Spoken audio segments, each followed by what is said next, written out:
Coverage you can count on continues with all you need to know. Some important traffic reminders for Terre Haute drivers. The area of 14th and Locust Streets is expected to reopen today.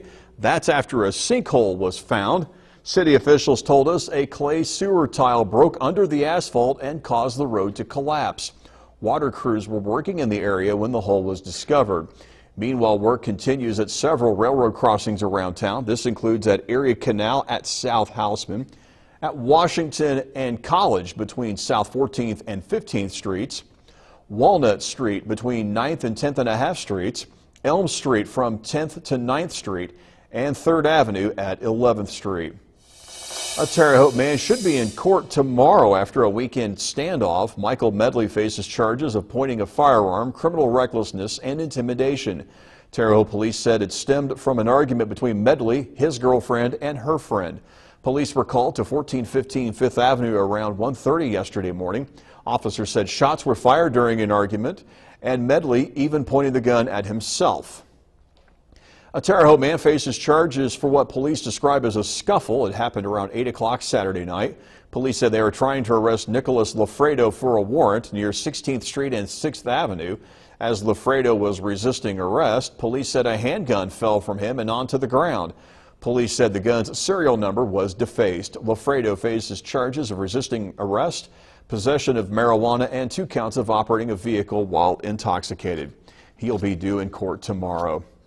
No arrest has been made in a Saturday morning shooting here in Terre Haute. It happened near 19th and 5th Avenue. Police told us one person was taken to the hospital for non-life-threatening injuries. If you have any information, call Terre Haute Police at the number on your screen. The National Transportation Safety Board in upstate New York this morning, they're investigating the deadliest auto crash in recent history. 20 people are dead after a stretch limousine blew through a stop sign and crashed into a parked SUV. A relative told CBS News the victims in the limo had been on a wine tour celebrating a birthday. When Vigo County School Board members meet tonight, they will likely hear a series of recommendations from Superintendent Dr. Robert Hayworth. That's as an investigation continues into alleged misconduct by former Superintendent Danny Tannous. Hayworth says he'd like to see 20 public meetings be held to encourage transparency and review current policies. Hayworth also suggests creating a bond oversight committee made up of independent citizens. They would help advise the board on building projects funded by bonds. And tomorrow is the deadline to register in the November election. And to help make it a little easier, the Vigo County Office of Voter Registration invites you to pull up and bring your forms. That's tomorrow from 9 a.m. to 2 p.m. Just drive up to the northwest corner of the courthouse parking lot near 1st and Cherry Streets. Happening tonight, a Senate debate in northwestern Indiana between Republican Mike Braun, Democrat Joe Donnelly, and Libertarian Lucy Brenton. The debate begins at 7 p.m. You can see it live on MyFox 10 and on WTHI-TV.com. Well, everyone, we'll go through our day today. A few of you did have some rain early this morning. Most of that's pushed out of the Wabash Valley by now. 86 for the daytime high. We are going to bring that sunshine back in the valley, which makes us warm again. We'll stay pretty warm as we go to the overnight hours. 67 for the overnight low, mostly clear. Even though it'll be warm, it will be comfortable. Winds will be out of the south, still bringing us that warm air into the valley.